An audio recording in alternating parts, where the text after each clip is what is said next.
All right. So let's talk about foster home family, right? Um, Again, when I bring this up, I want to make sure that everybody understands. Like, this is from my perspective. So this is from me, where I came from, right? Far as I'm concerned, growing up, age of 5. After that, I'm in the system, right? When you grow up in the system, family to you is a lot different than family to other people. So family to other people is obviously blood relatives, yada yada yada. It's not the same when you grow up in the system. I grew up in the system. Family to me is somebody I had a close connection to, right? Obviously I had my sisters who I love to death.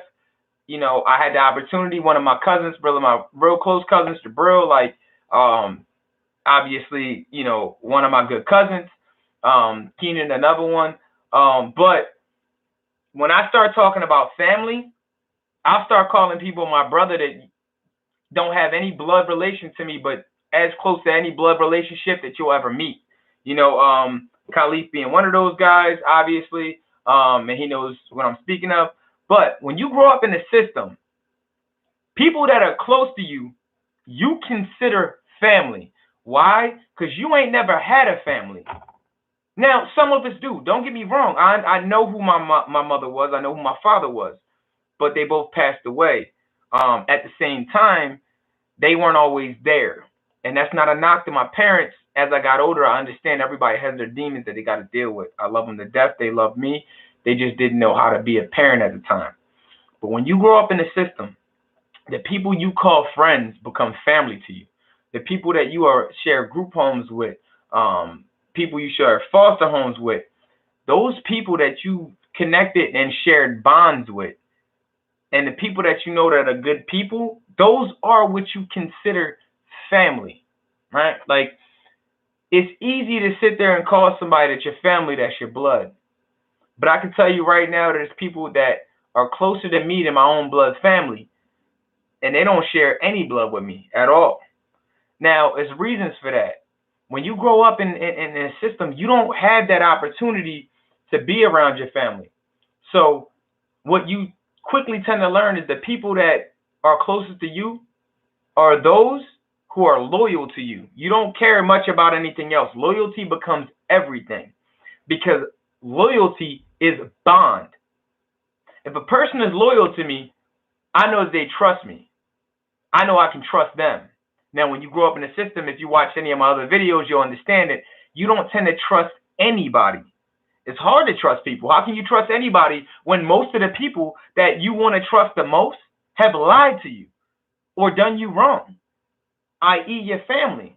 You're still in the system because no one's come and got you, whether that's aunts, uncles, grandparents, mothers, fathers, they have not come and got you. So you're still in the system because they ain't come to get you yet. So the people that you trust most are in the system with you. Why? Because they're going through the struggle with you. The people I call my brothers, Khalif and these, you know, some of the other cats that you'll hear me speak of in some of these videos, it's because they went through the struggle with me. They were there with me. They got it from the mud. They understand what it was like growing up with nothing. You got to understand when you go to that bus stop and you see other people's families dropping their kids off, you may not see it, but we dying and crying inside because we don't got that. Our parents ain't there telling us they love us when they drop us off. When I go to that football game, that track meet, you know what I mean, that basketball game, that box, whatever it might be, and I see somebody else's people in that crowd sitting there rooting for them, not only is that motivation because it lights a fire inside of me, like, man, like, why is nobody there for me? But it's also inciting that tear that's coming from my eye that you don't see because I'm crying inside. Because it kills me to know that nobody's there rooting for me. No matter how much I could be the star, they may be watching me. They may want me to score so our team will win, but they will never love me like they love their own child. Their child may not even play but 1 minute in that game, but they love that 1 minute that their child play. I might have been in the entire game, and they may have loved the highlights, but not as much as that 1 minute that their child played. And I understand that, and I know that. And not having that love is hard.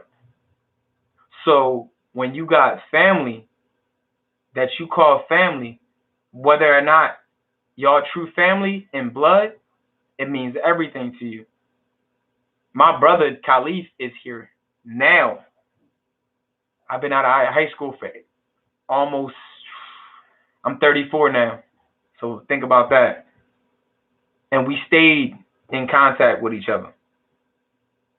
That tells you a lot about what you'll go through coming up. And when you can still have that type of bond with somebody, of course that's your brother. Of course that's your family. Because anybody else could have been there, but they wasn't. You got to understand that, like, people choose to be in your life. They don't have to be. And that's one thing I want people to understand. You choose to be in somebody's life. You don't have to be in somebody's life. You could easily decide to be out of somebody's life. Anyway, it's just something that I want y'all to pay attention to. Family is not always blood. And I learned that coming up. Some of the people that love you and trust you the most ain't your family. Keep that in mind, man. You watching Let's Talk TV. This is Mac, and until next time, see you when I see you.